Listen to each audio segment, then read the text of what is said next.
Hi, and welcome to this talk about how we can supercharge our data with Azure AI Search and Azure OpenAI. We'll be running through a few different topics around AI Search, of course, and OpenAI, and we'll also include sort of how these two services can work together, and then some theory around things like vectors and embeddings and so on. So a little bit about me to begin with. My name's Pete Gallagher, and I'm a full-stack development manager at Avanade in the UK. I'm also a Microsoft certified trainer, a Microsoft Azure and IoT MVP, and also a Pluralsight author. I've been doing this for decades, as you could probably tell by the colour of my hair, and so this is something that I'm really passionate about and love. I also organise a few meetup groups, .NET Knots and Knots IoT, as well as LATI, which is a technical meetup group in Loughborough. I'm also a STEM ambassador and a recovering gadget addict. And finally, I'm a father of two lovely little girls who spur me on to go and speak in the community about things like this. So I tell you what, before we get going, what would be interesting is perhaps if we switch over here and we have a look and see write me a talk about supercharge your data with Azure Cognitive Search and Azure OpenAI.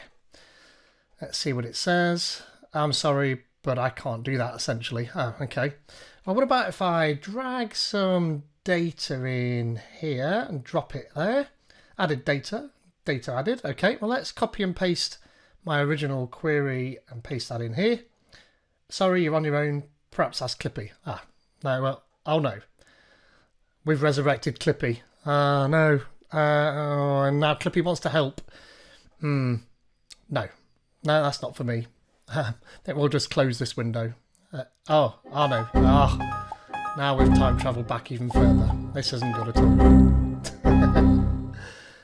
Well, there we are. Sorry, I couldn't help myself.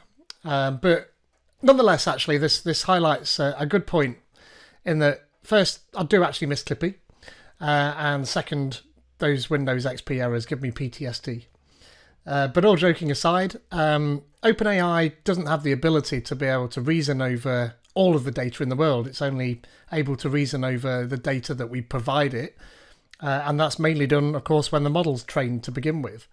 And that's done with the public internet for the most part, things like Stack Overflow and GitHub. And so we need some way to be able to allow it to reason over our own data, which is what this talk's about. But before we get going, let's just ask GenAI what GenAI is. If we zoom into this response a little bit more, there's one line here which I think is important in that it says that this is achieved through the use of deep learning algorithms that are trained on large data sets and can generate new content based on patterns and rules learned from the data. This is important because what GenAI and in particular large language models are really good at is predicting the next token and then predicting the next token after that and then again and again until it forms a response. And so they're prediction engines. They're really good at doing exactly that. But again, they're limited to the data that they're trained on. So for the purposes of this talk, we'll be talking mainly about large language models. And these are things that we use in AI and chatbots and natural language understanding and things like that. And of course, there's a bandwagon to be jumped on here. And so all of the major tech companies are creating their own models, where we have Google's Palm and Bard and Meta's Llama, Twitter's Grok recently, and then OpenAI and ChatGPT. Within a model or a manufacturer's set of models are subdivisions, which are broken out into different uses. So we have GPT 3.5 Turbo and 4 with Turbo now indeed, which is great at the chat elements. And then we have things like ARDA embeddings, which we use to create things called vectors, which we'll get into later. And then specialist models like DALL-E for image creating and Whisper for audio in and out. Each of these, of course, have got a different purpose and we use them a different way. So we know that Microsoft has heavily invested in OpenAI and then brought that service into Azure. And we get all of the same models as you would through the standard OpenAI and ChatGPT service, in that we get GPT 3.5 and 4 and so on. But on top of that, we get what we normally get with Azure, in that we get the inbuilt security, and we get access to things like virtual networks and private link. And on top of that, Microsoft are investing heavily in responsible AI. And this is to keep a close watch on the queries from users and also the responses back from the models, to make sure that we're within guardrails of safety, and that we don't stray out of those guardrails into an area that perhaps our solution doesn't necessarily want you to be. On top of this, of course, we get fully featured multi-language SDKs available, so that we could fast track that development cycle and just get down to interacting with these models in our applications. So now that we've heard a little bit about OpenAI, let's have a look at OpenAI itself and see how we can get going with that. We'll actually start out in the portal. This is the OpenAI landing page in the portal, where we've got the typical menu on the left-hand side, and then the details about our OpenAI service on the right. There's only really a couple of parts of this that are interesting where this talk's concerned. Keys and endpoint here. So in order to be able to communicate with the OpenAI service, we need to authenticate, of course. And to do that, we'll need a key and an endpoint. So these two parts here, we'll need to take those and add them to our applications in order to be able to authenticate with the service and use it. Onwards from that, we have the models that we deploy, GPT 3.5 and 4 and onwards. But we can't actually interact with these models directly here. You'll see that we need to use Azure OpenAI Studio for that. And so if I switch across to Azure OpenAI Studio, and in the deployments tab here, we'll see that we've got 4 models deployed at the moment. The top one selected there is the GPT-4 model that we'll be using throughout this talk. We also have a DaVinci model, an embedding model, which is the text embedding ARDA 002 model, and we'll be using that for vectors, and again we'll get to that in a bit. And we've got the standard GPT 3.5 turbo model. So we won't be using DaVinci or 3.5, but we will be using GPT-4 and the embedding model. Now what's great is that once we've got these models deployed, you'll see here at the top, we can open these in the Playground. So this is a basic chat application, but it also allows us to be able to tailor some of the parameters and configuration around our model and the responses we get back. So we see here we've got an assistant setup on the left, a configuration panel on the right, and then a standard chat session here in the middle. And we can interact with our GPT-4 model directly in the portal here to be able to test out the model deployment and also the configuration around it. So let's just ask a basic question such as, what was Microsoft's revenue in 2020? So paste that in there. And we can see that Microsoft's revenue for the fiscal year 2020 was 143 billion. So small fry. But we can see that that gives us this instant kickoff point to be able to interact with the model and see how we can use it. So now that we've seen how that works here in the portal, let's switch over and have a look at the application we'll be building here, or rather the application that we'll be running through, that we're going to do most of our hard work in. So here in the home page of our application, we can see that we've just got a few links that link us to the pages and explain what they're about, and then some resources at the bottom. The first page we'll show here is the chat page. Now, this is essentially the same thing we've just seen in the Playground there, only trimmed down so that it's purely just the question response, as well as a couple of buttons. So, of course, we can ask that same question here. What was Microsoft's revenue in 2020? And then we get the response back. Microsoft's revenue in 2020 was 143 billion. So practically the same answer there. Of course, we can ask other questions like, what's Microsoft's mission, for instance? Microsoft's mission is to empower every person and organization. So we see we get a response to that.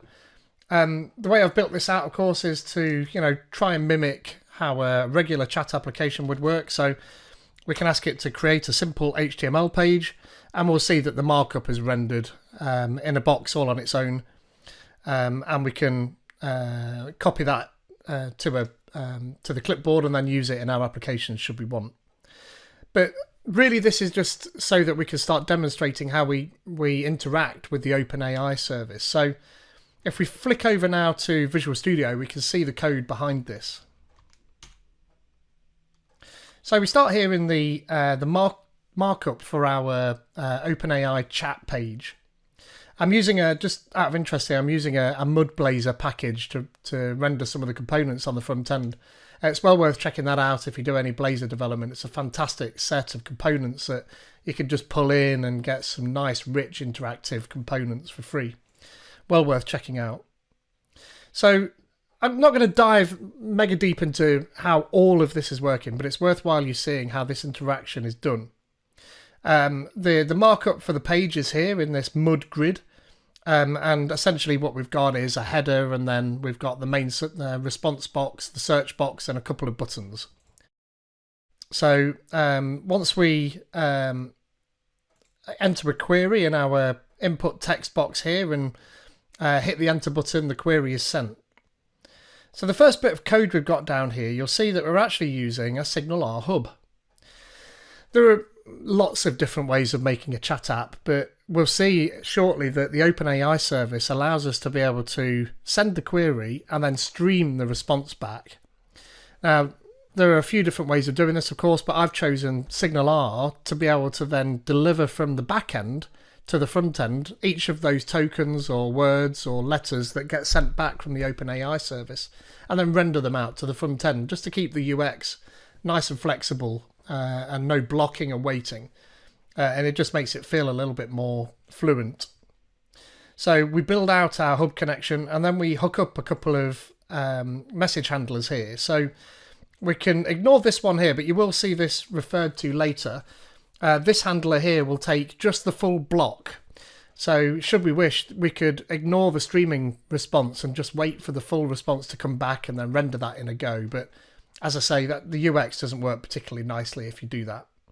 Far better is that we receive each token as it's sent to us in the backend by the OpenAI service, and send that to the front end when we get it. So we can see here that essentially what we do is that for each token that arrives, we concatenate that with the previous token and render it on the screen. Again, I don't need to dive too deep into how that's working, but that's what that's doing there. And then at the bottom here, we've got this send query, and this is what happens when we hit the enter button when we've entered a query in the box. So we add a new chat message just so that we can see that that's the query's been created from the user. And then we send a send query message out to the backend with the query and any previous chat messages, so we can keep it conversational. And that's the front end logic pretty much sorted. So we try and keep all of this business logic in the back end just to keep it nice and simple. So if I flick over now to the OpenAI helper class in the back end, then there's quite a lot of code in this, but we're going to go through it section by section over the course of this talk. So don't worry too much for now. But the primary method that we'll be looking at for this part of the application, just the chat application, is this query OpenAI with prompts. So the first thing we need to do is grab the configuration for our OpenAI service. And I mentioned this in the portal earlier, in that we'll need the key, and we'll need an instance name, an endpoint, and we'll also need a deployment name. So this is the model, the name of the model that we've deployed.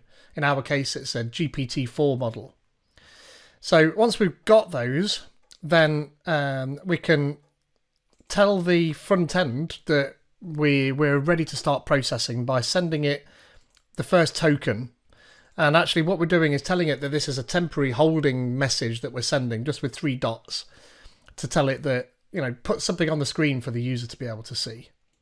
And then at that point, we create a client based on those credentials that we created above, with just the key in there and the endpoint. And that should create the OpenAI client, allowing us to be able to send queries. Next up, we need to tell the OpenAI client, and specifically the model, how we'd like it to behave when we're interacting with it. Now, we'll come back to this in a little bit, but there's 2 types of message that we need to include in this configuration. One is how the system's going to perform, And so we'll just have a really basic prompt here, just telling it that it's a helpful assistant. So keep it really simple. But you can see that there's an example above that actually says, behave like a pirate, which is quite fun actually. And after that, we've got the user prompt. And so we include both of those in the configuration. The next thing we do is specify a temperature. And this is how colourful we'll like the response to be and how randomised it's going to be in its token creation.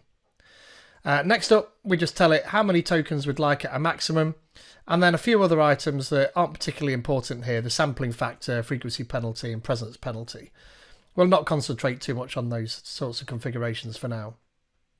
Next up, we can skip some messages. Now, I mentioned on the front end, we actually feed in the previous messages so we can keep that conversational style of chat going.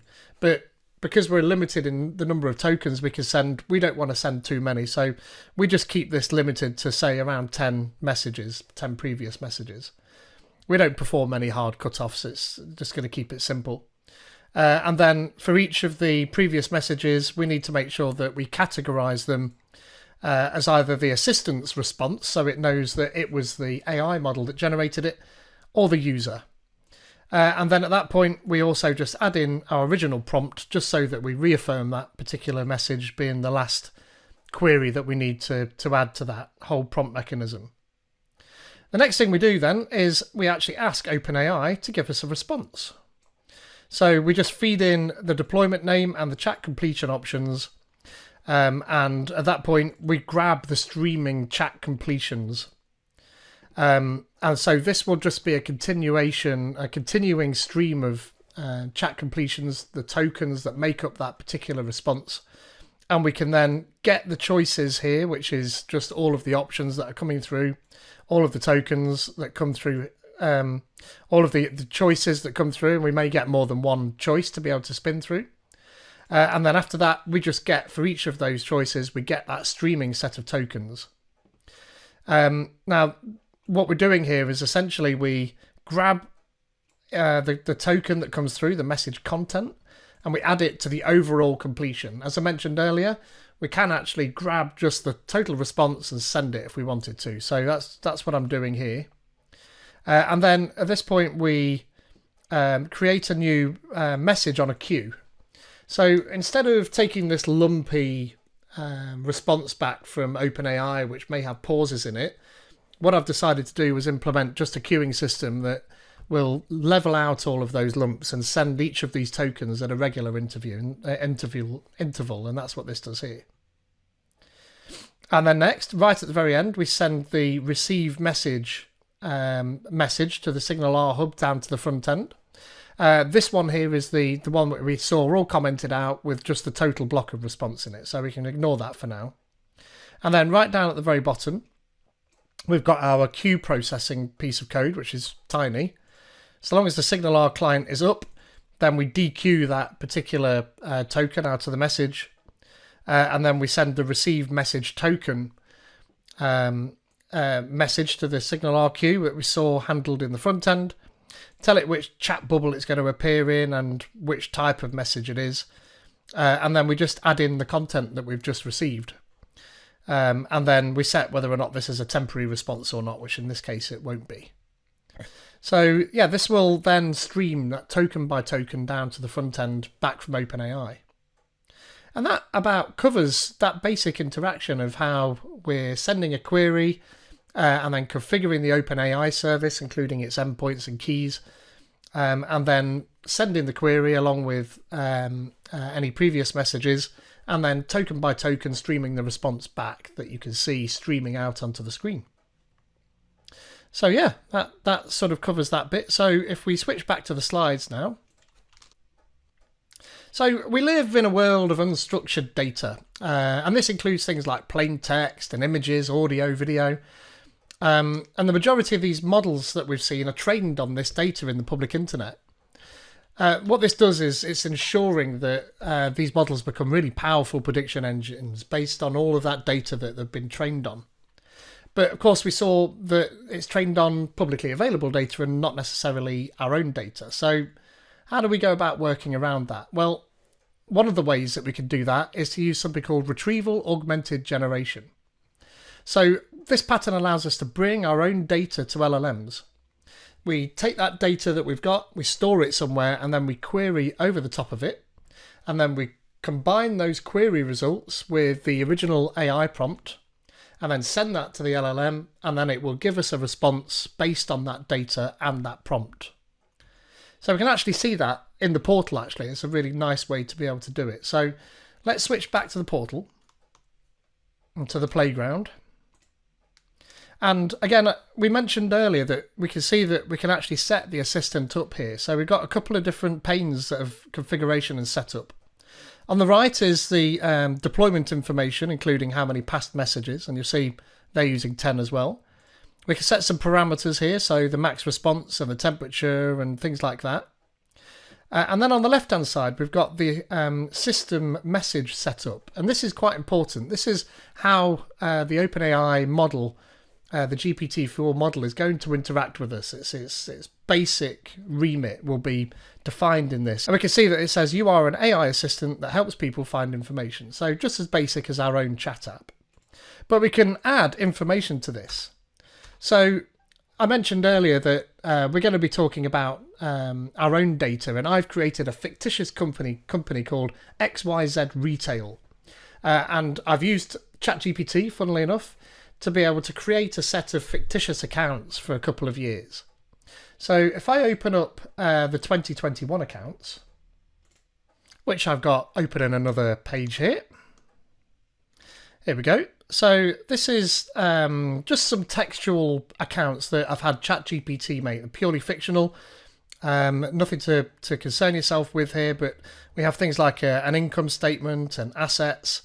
And then down below that, we've got an executive summary that describes what the company's done and what it's intending to do. So what I can do is I can copy all of the contents of this. It's quite a lot of information there. So copy all of that. And then if I return back to the playground, the OpenAI Playground, I can say, use the following information to answer queries. And then we paste in our content here. We don't need to worry about formatting in any way. And then you'll see it's saying we need to press Save Changes to be able to use this. So let's hit the Save Changes button. And that's telling us that it's going to restart a new chat. We can clear the chat here. And then we can say, tell me about XYZ Retail.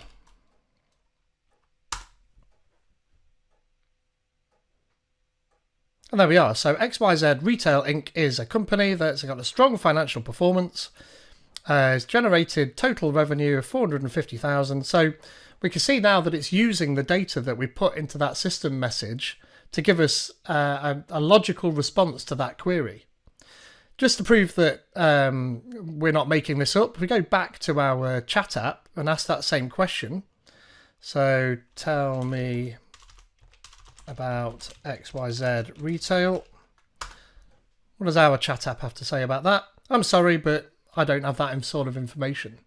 So that's a really nice way for us to be able to start playing with how we get the AI model to use our own data to give us some decent responses. And you can see that this is the system message, and we saw that directly in the code earlier where we were telling it just to be a helpful AI assistant. So we can use these messages, these prompts in the configuration for the AI model to be able to then tailor it to our own information, which is quite useful. So if we switch back now to the slides, let's find out a little bit more about retrieval augmented generation. So the way we're going to operate is that we're going to ingest some data, and then we're going to break it into smaller parts called chunking, and then we're going to store those chunks in a database, and then we're going to retrieve our document parts using a set of queries or just a single query, which is going to allow us to be able to just grab the relevant parts of the documents, or rather the relevant chunks from the original document, and then use them in our queries. So our storage mechanism is going to be Azure AI Search, as the title of the talk kind of tells you. Now, Azure AI Search is a cloud-based search tool. It used to be called Cognitive Search up until just recently. And it allows us to be able to index and query over our data. We've got a few different ways of querying, actually. We can query just via text or with a fuzzy text matching, or we can use a sort of an autocomplete mechanism where we're typing and we want that auto-completion afterwards. And we also get access to vector searches. And again, for vectors, we'll come back to that, but that's pretty important for what we're doing. And just like the OpenAI service, we get access to a fully featured set of multi-language SDKs that allows us to be able to fast start into our development cycle to interacting with Azure AI Search. So what are indexes? So indexes are essentially a way to be able to organize our data. Now, you can think of an index like a database table, really. So we've got Azure AI Search as the database service, and then an index would be a particular table within that. And it comprises schemas and fields, just like a table would do, where we store our documents and we can set up columns within that, just called fields in this case. Each of these fields also allows us to be able to set whether we can filter on them and whether they're facetable. So in other words, we can use them to populate perhaps drop-down boxes or sets of tick boxes that allows us to be able to filter that data in a different way. And on top of that, then, we're able to query against our index, allowing us to be able to determine which ones of those particular documents that are stored we bring back. Now, queries I mentioned earlier on that previous slide, and the most basic type of query is a full text query, where this is kind of like a Control F through our set of documents, where it's going to be searching for text or parts of text directly within those documents. We can also use this for, say, autocomplete and auto-suggest fields in the UI. Next up, and important for us, is vector search, which is the kind of search that's going to underpin everything that we're going to do in this presentation and how the application works. And I'll dive deeply into what vectors are shortly, but they're a numerical representation of a word or a set of words in a paragraph or text. We can then combine these two sorts of search together, so our full text search and our vector search, into something called a hybrid search, which just improves that search result that we get back from the Azure AI search service. On top of that, we can layer on something called semantic search, which actually analyzes the way that the words sit within paragraphs, and then runs something called a re-ranker over the top of that. So it's not performing a search per se, but it's really sort of categorizing the results and reordering them to give a better set of results in the correct order. It's worth noting, by the way, that semantic search is a chargeable service, or at least, depending within, there is a free tier to it, but if you want to search through a lot of documents, then it becomes chargeable. Okay, let's have a look what Azure AI Search looks like in the portal. Okay, and this is the Azure AI Search landing page. Again, we've got the standard menu on the left and the details on the right. Now, the part of this that we're going to be really interested in is our indexes. Now, I've already created an index here, and so at this point you can see that we've got some documents loaded, and we can click into this index to actually have a look at it. So if I switch to the next tab, we can see here that we have our Search Explorer, and then fields, cores, scoring profiles, semantic configurations, and vector profiles. So we'll come back to the Search Explorer page in a second, but it's important to have a look at the fields page here. So if I just zoom out a little bit, there we go. So we can see what's on the screen here a little bit easier. We can see here that we've got the specification, the schema of our index. And that's made up of a set of fields and a set of options regarding those fields. So we've got ID, title, content, and so on. And you can set whether or not we can retrieve these from the search index. So that's what comes back in as a result of a query, or is allowed to be returned as a result of a query. We can also set whether or not we want to be able to filter specifically on that field, and then whether we are allowed to sort by that particular field. And then we've got facetable, which, as I mentioned earlier, is all about being able to grab all of the different options out of that particular field through all of the documents, and then populate something like a drop down for us to be able to narrow by that particular value. And then whether or not we can search by that as well. So if we switch across now to the Search Explorer, we can type a search into this. So let's do a search for, say, new retail locations.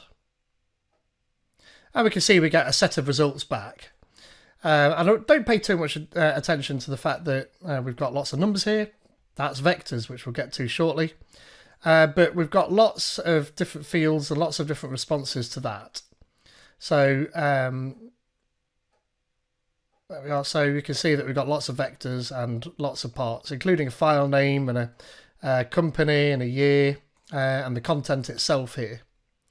So we can actually do a little bit more. This is a really powerful query language, and I'm not going to dive too deeply into it, but if we switch to the JSON view, we can see we get our original search and query type, which is down as semantic at the moment. And I'll talk about that in a little bit more detail shortly, as well as captions and answers and the query language.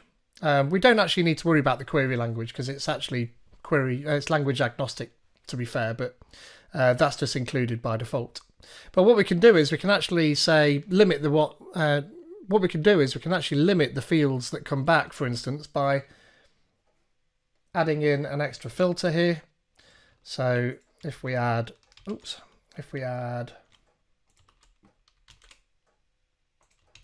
select content and year, and this will only then return the content and the year elements from that.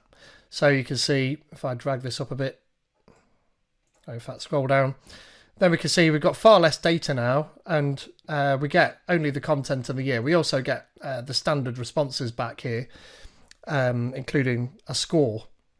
Now, this particular score is telling us how close to the answer, or how close to the query the document is. So the higher that number, the closer it is to our result.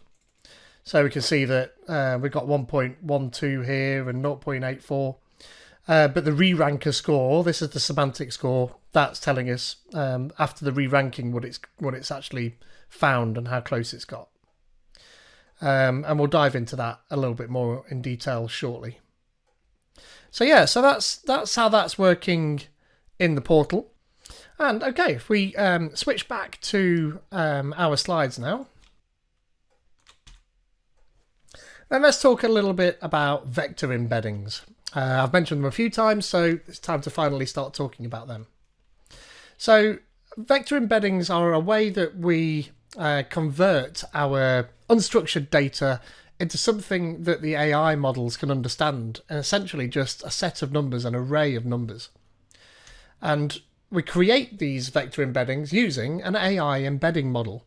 In our case, we use the ARDA model that you saw I had deployed earlier. These embedding models are designed specifically to create a set of vectors that the models can then understand. Obviously, you need to make sure you use the same model throughout, otherwise they're not going to be able to understand the content of the vectors. They actually capture the semantic meaning of a word or a phrase. So it's not just converting to a pure number. It actually uses the model and the training data that they're based on to capture the surrounding data around that particular word or that phrase that you feed it. So it's a little bit like if you imagine where you've made an order in Amazon and it kind of knows what other things you're interested in because it's capturing surrounding data. So definitely one of the things this is used in is recommendation engines. We can store these vectors in a specific vector database, and there are quite a lot of those around, including Quadrant and Facets and Weavate, and of course Azure AI Search. And then once we've got these vectors stored, we can actually compare two sets of vectors. So for instance, we can take our query and then a search document and compare those two. So what does that kind of look like? Well, if we look at just two words, so this is the actual top part of the vector embedding for the word car. And then we take the top part of the vector embedding for the word lorry. When we perform a query, we're actually comparing these two vectors. So you imagine that each one of those numbers refers to, has it got wheels, or does it move, or does it carry people? Just as an idea, conceptually, it's kind of like that. We can combine these two together and figure out how far away all of those numbers are, and specifically the parts of that vector that are important to us. And that, again, it captures the context of the item. So a good way of considering this is that if you were to try and compare, say, car and cat, it would be very easy to say that they're quite close together because there's only one letter difference, but semantically they couldn't be any different. So that wouldn't be the way we want to do it. We'd be able to compare with this something like cat and dog, and so they're similar. They've both got 4 legs and a tail and generally quite small and are pets and things like that. So semantically they're close together. Another really well-known way of explaining how we go about doing vector comparison is if we create the vector for something like king, we can take away the vector for man and then add the vector for woman, and guess what? We get a queen as the vector. So we'd get a close approximation in vector terms of a queen. Just thinking about that again, if we take away king, we're just left with the crown, and if we add in a woman and combine them together, then we get queen. And numerically speaking, that's kind of what this would do. So although this isn't a little bit more of a convoluted example, that kind of gives you an idea about the context awareness of these vectors. But pretty powerful, yeah? We can actually visualize these vectors in a 3D space to kind of give you an idea of what it looks like. So if we just play this little video, we can see this is actually metadata from a whole heap of IMDb reviews. So we can see things like Powell and suggest and meet and greet and moving and things like that. They actually form parts of words as well as whole words. So when we scroll this around, we can actually filter this data set on a particular word. So if we filter by delight first, then we get a response back with all of the similar vectors to delight. And so we can see we've got words there like intense and fantastic, and great and definitely and perfect. So all of these words would appear closely to at least the concept of delight in these reviews. So if we scroll it to the side ever so slightly, if we switch this to, say, something which is negative now, like terrible, and filter on that, you'll see now that all of those words have switched to the other side of that 3D space. And now we get things like horrible together, and we get stupid and boring. So it kind of feels like a word cloud in a way, but this is a way to be able to figure out the semantic meaning of something and then figure out in a vectorized format what is close to that particular meaning. So with that, let's do a little bit more AI search work, shall we? So if we switch over to the demo again, and we actually have a look at my app this time. And so here we have the AI search page here. At the very top, we've got our search type, and we mentioned these earlier. So we've got a standard vector search, a simple hybrid search, and the semantic hybrid search that I mentioned. And then we've got the results pane and the query pane. So we can ask questions in here such as what was XYZ Retail's net income in 2021? And you see we get some results to our query here that have come from the OpenAI service. We've got page 3, paragraph 1 and page 4, paragraph 1. And this is everything from the XYZ 2021 annual report, which is good. That's what we'd expect. Obviously, we don't really have enough data loaded at the moment to make our hybrid search and semantic hybrid search options change the data too much. So we can come back to that in a little bit later. But now that we can see that we're able to perform a query and get those responses back, let's switch over to the code and have a look how that works. If we open up our AI Search Razor page, we can have a look what the markup looks like. And there's not much to it. So again, we've got a drop down here for the type of search we're going to perform. And then we've got the main content of the page with the results grid and the query. The code, again, there's not much to this. Once again, we're using SignalR here to coordinate the results. In theory, I could have just done this with an API, but we already had the SignalR side set up, so why not use it?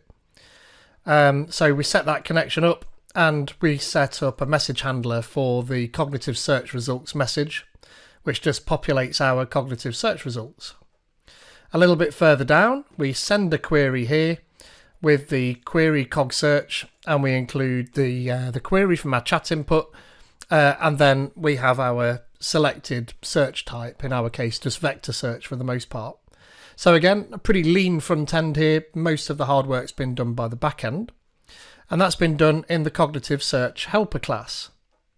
We've got a few variables that we set up here, including some configs for profiles. We'll come to those a little bit later on when we come back to this demo again.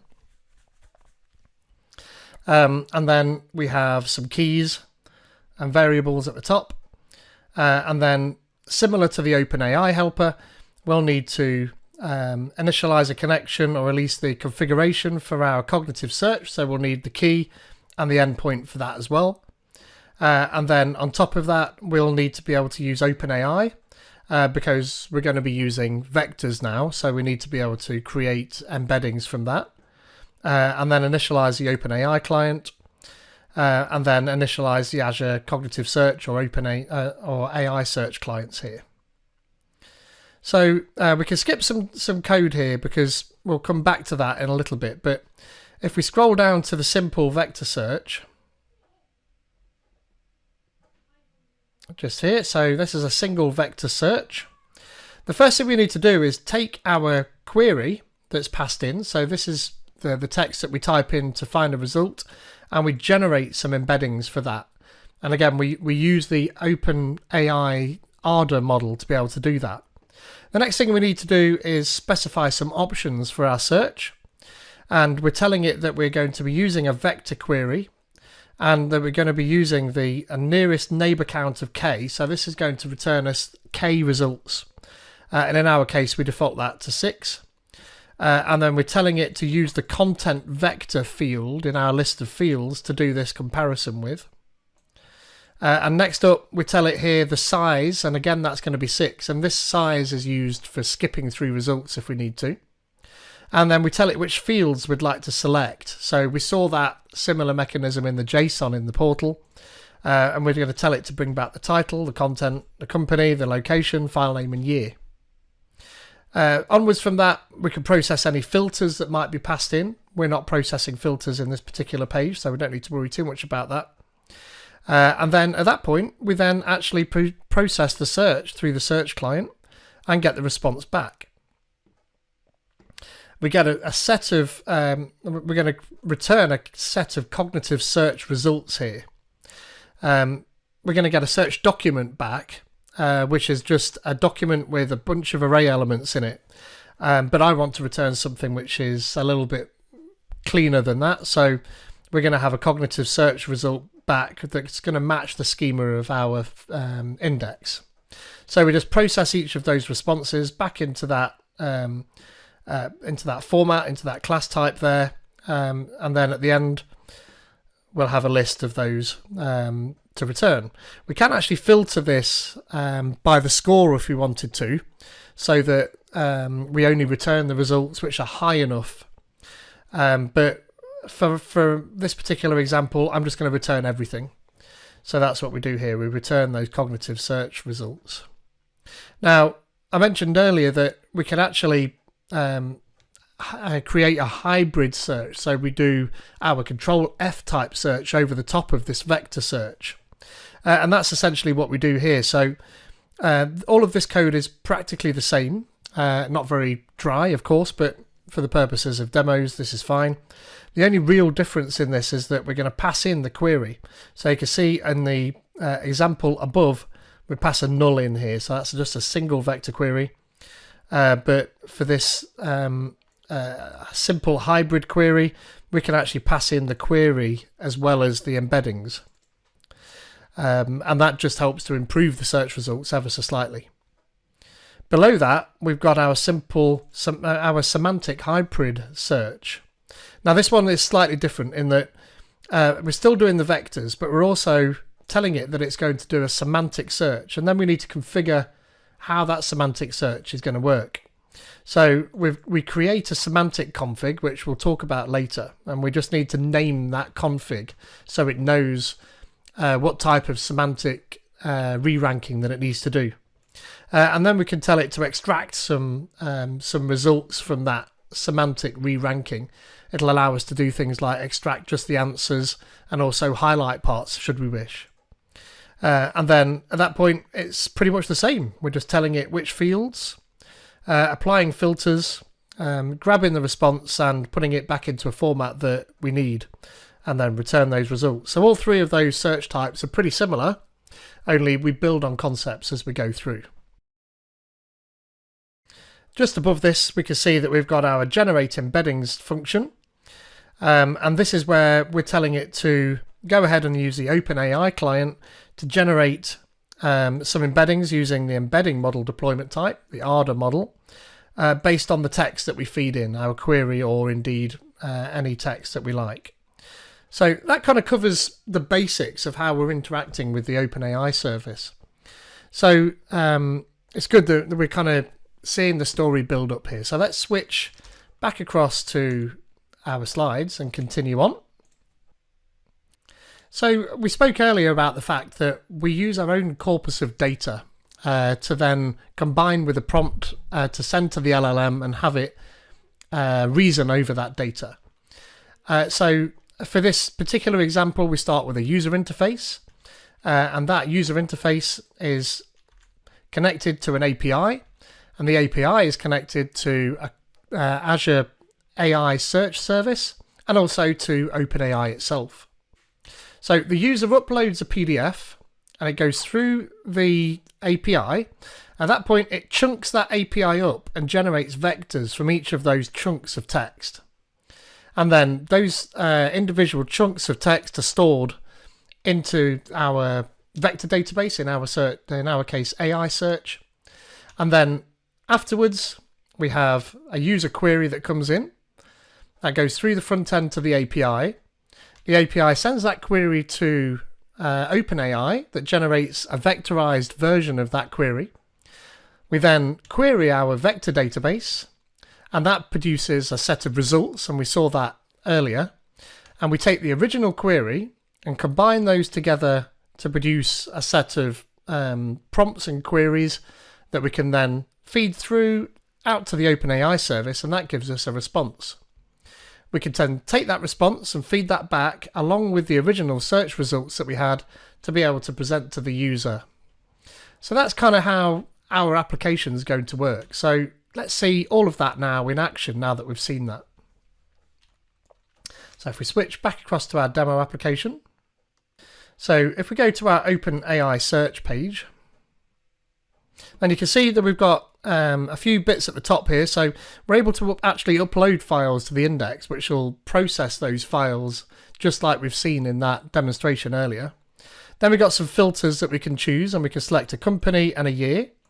We've only got one company and we've only got 1 year's worth of data currently, so they're the filters. Now we've filled those filters with the facetable fields, so you can see that it's grabbed XYZ and it's grabbed 2021 because they're the options that have been fed into those fields so far. And then we've got options to be able to include previous messages or not, just to be able to see how much of an effect that has. And then we've got a chat section that tells us firstly the response from OpenAI, and then below that the query, and then to the right hand side we've got our sources. So if I zoom out a little bit to give us a bit more space. So what we can do is we can start asking questions about our data now at this point. And so we can do a query for, say, the same thing we did before. So what was XYZ Retail's net income in 2021? And you can see on the right hand side that we get a set of results. So we've got 3 results there from 2021 telling us the net income, and XYZ Retail's net income in 2021 was 90,000, and it's telling us that this is in Doc 1 XYZ annual report just there. Look, so that's this document is referring to there. We can actually expand that, and we can see actually here that the gross profit was 90,000 just there. So that's where it's getting the net income from. There we are. In fact, 90,000 net income is where it's getting that from. We could use the highlighting mechanism later on to do this, but that's just not implemented here. Just to prove that we're not using smoke and mirrors, we can see here net income from our document was $90,000. So that successfully retrieved that set of results, combined it with a prompt to OpenAI, and allowed it to reason over the top of that and give that back, which is quite nice. But what if we ask it about 2022? We know from our filters we've only got 2021 uploaded so far, so let's ask it what XYZ Retail's net income is in 2022, shall we?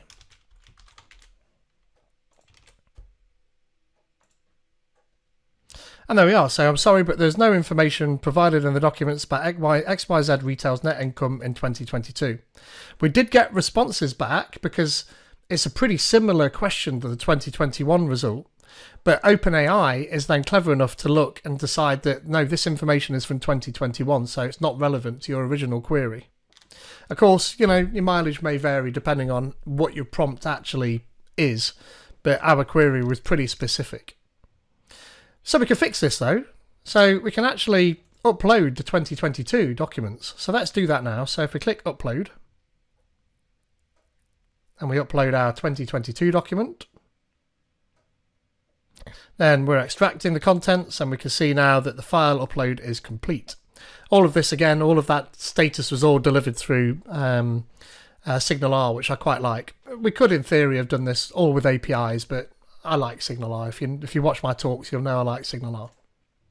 So now, if we do that same query again, in fact, let's not confuse it because we're including previous options. Let's clear the chat and do it again. So what was XYZ Retail's net income in 2022? And there we are. So now we've got an answer of 100,000. And again, just to prove that there's no smoke and mirrors, let's just open that. And there we are. So the net income is 100,000. So if we go back though, now that we've got the data in there, we can do some interesting things like, let's do that same question again, but for 2021. So now that it knows what 2022 and 2021 is in the context of this conversation, we can say compare the 2021 and 2022 net income. In 2022, XYZ's retail was 100,000, which is an increase of 10,000 from the previous year's net income of 90,000. So it can do things like that, but you do have to be careful that it is still going to be using those sources. So you can't just ask a basic question along the lines of and then or with that, because we're expecting sources to come back with this. So you do have to use your query a little bit sensibly. Now that we've got more data in here, we can actually have a look what those different search options give us. So if we go back to the AI search page, then again, we've got the options here of vector search, hybrid search, and semantic hybrid search. So if we just do our query for 2022,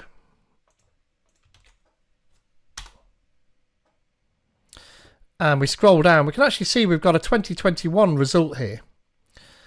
I actually got 2 of them in this case. Yeah, just the 2 2021 results. But these in order of score, that 2021 result's pretty high up. But if we then switch to a simple hybrid search and do that same query, we can see that actually we've still got two results, but that 2021 result is near the top, and this one actually is near the bottom now. So that has helped to order those a little bit, but it's still not perfect. But if we do a semantic hybrid search and ask that question, we now see that we've got 2022, 2022, 2022, 2022, 2022, and finally just one 2021 result at the bottom. So we can see the power of that semantic search, adding that into our hybrid search there, has understood the concept, the overall concept of what our query is asking and what those results are looking like. And it's actually re-ranked that 2021 result all the way to the bottom. And this OpenAI search page here, that's actually defaulting to the semantic search. So again, if we ask that question here, then we should see at the bottom we get our 2021 result. So that's the reason why the eagle-eyed among you may have seen that automatically. But this really does have and for a large corpus of data, a profound effect on the results. It's well worth looking at using. So now that you've seen it in action, let's have a look at the final pieces of code and just go through that, shall we? So switching over to our Visual Studio, the final page we have is the OpenAI search.razor page. And we have a few controls on here, but we've seen most of how that's working. And we have a bunch of stuff bound together, but essentially we've got the selection for uploading a file, and then we've got the filters section, as well as the options section to include previous messages, and then we've got the main response as well as the query, and then the sources on the right hand side. So we're again using our SignalR connection to be able to hook all this lot together, and then so we hook that up. And then we've got our receive message token message handler, which is exactly the same as we saw on the OpenAI chat page. And then we've also got our cognitive search results, which is what we saw on the search page, same thing. But we also get some facets back. So again, they're the list of companies and years. And so we use those and filter those.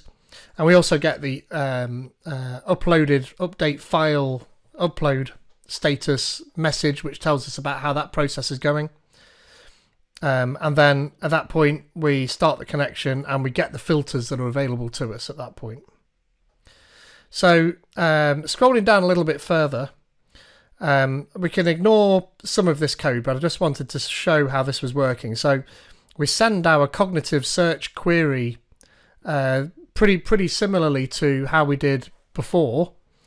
Send a cog search query. That's very similar to how we did it in the OpenAI and the AI search page. And then we can upload files. So we upload each file just using an HTTP REST endpoint, and then leave it to it processing those files. Which is what it's doing here. So at that point, we can grab the file and upload it to the file upload API, because we can have multiple files.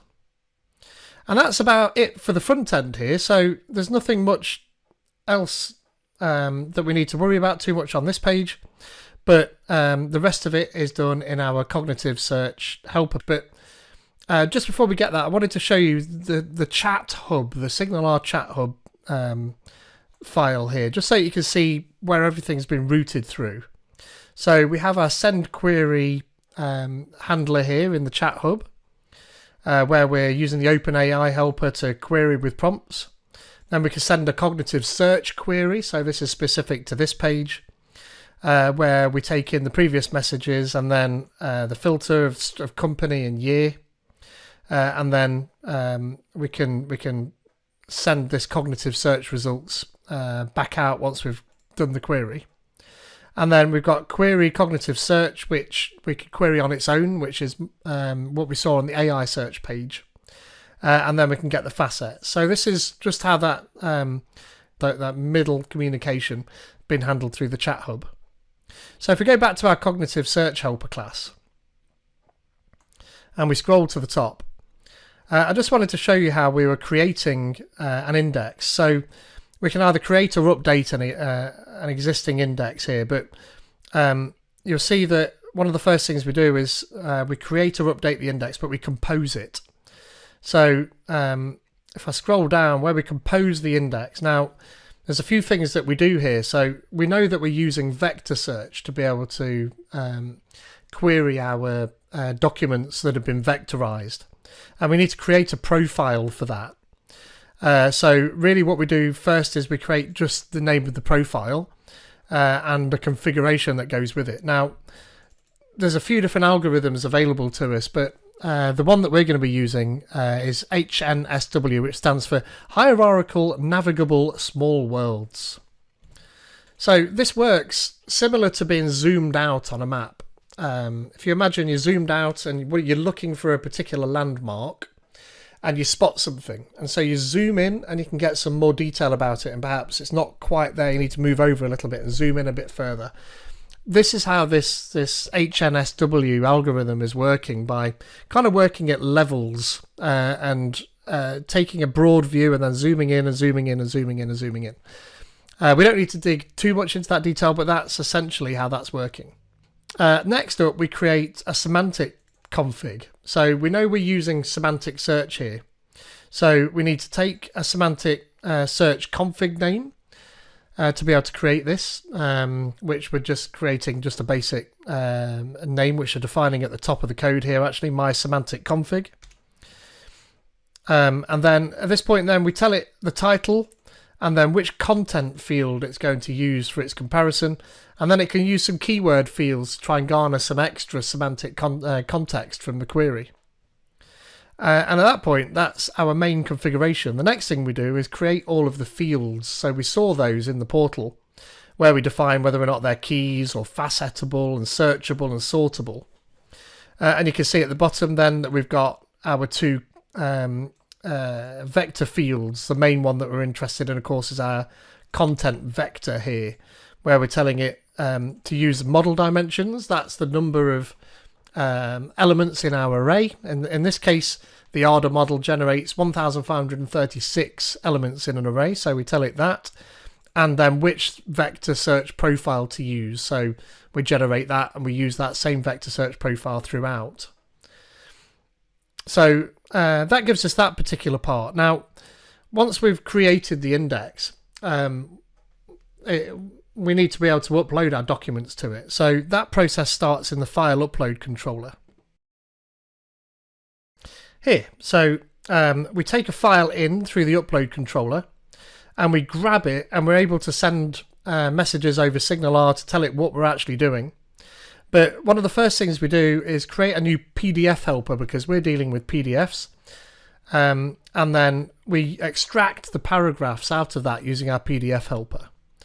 So quickly in our PDF helper, what we do is we extract a bunch of paragraphs out of it using a NuGet package called PDFpig, and it allows us to be able to grab paragraphs. Now, we don't want too small and we don't want too big, so there's some maths that it does here to be able to work out sort of the size of a paragraph that we're interested in. So nothing less than 250 and nothing greater than 7,000 characters. So once we do that, we grab a set of paragraphs out, and then we can add some metadata to that, including the file name and the company and the year and the extracted paragraphs. Return that back to our file upload controller as a bunch of extraction results. And then, so we create a new cognitive search helper, and then we create or update the index. So if we just nip back into that file, for creating and updating the index, we see the first thing that we did was compose the index and then create it. And then we need to process all of these extracted paragraphs. And so we can have a look at that piece of code, process the extractions.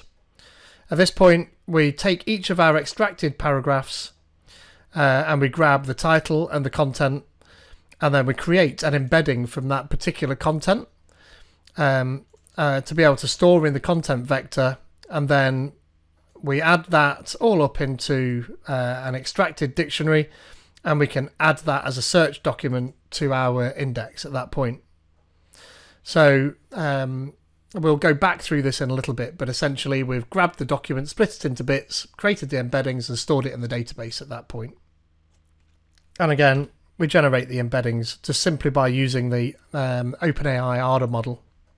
Okay, and with our data all uploaded and split up and processed into our AI search database, the next thing to do is to then query it, grab those bits back, and then combine them and send them to OpenAI. So let's have a quick look at that finally. So if we go to the OpenAI helper file, then we can use the query OpenAI with prompts and sources method here. Now this is practically the same as the previous query method, only now we're feeding the sources in.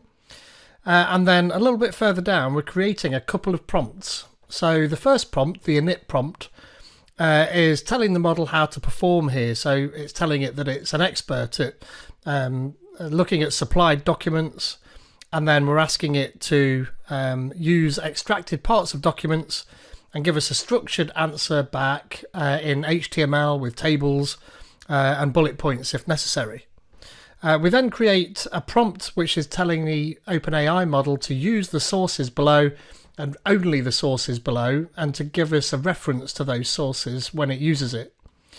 And then a little bit further down, we can actually combine all of our sources with a document number into that sources prompt, and then we can feed our model with those two prompts, the initial prompt and the sources prompt, and tell it to go ahead and give us a result of the query. Again, we feed in the past parts of the conversation, just like we did before, and then ask it to go ahead and process our query and our sources together and give us a response to the front end. And that's practically it. So if we switch back to our slides, and if we just summarize what we've seen. So we've got a front end that connects to an API and out to an Azure AI service, and also to an OpenAI service. A user uploads a document. That document is then split into parts, and embeddings created for that. Those embeddings are stored in our database. A user comes along and issues a query. That query then goes through the front end to the API. We generate an embedded version of that query, ask the AI service to give us some results back. We take our original prompt and then combine that into a set of prompts. And then we send that out to OpenAI to inference over, and then all of that lot is returned along with the results back to the front end for the user to be able to consume that output. And so that's about it. So we can see we have a set of links here, including a link to the GitHub repo for this application, as well as to the OpenAI service, to the Azure Cognitive Search service. And also then on this screen, you'll see there's a QR code to the slides, so you can feel free to download that as well. So this is the main page that you'll need. So thank you very much.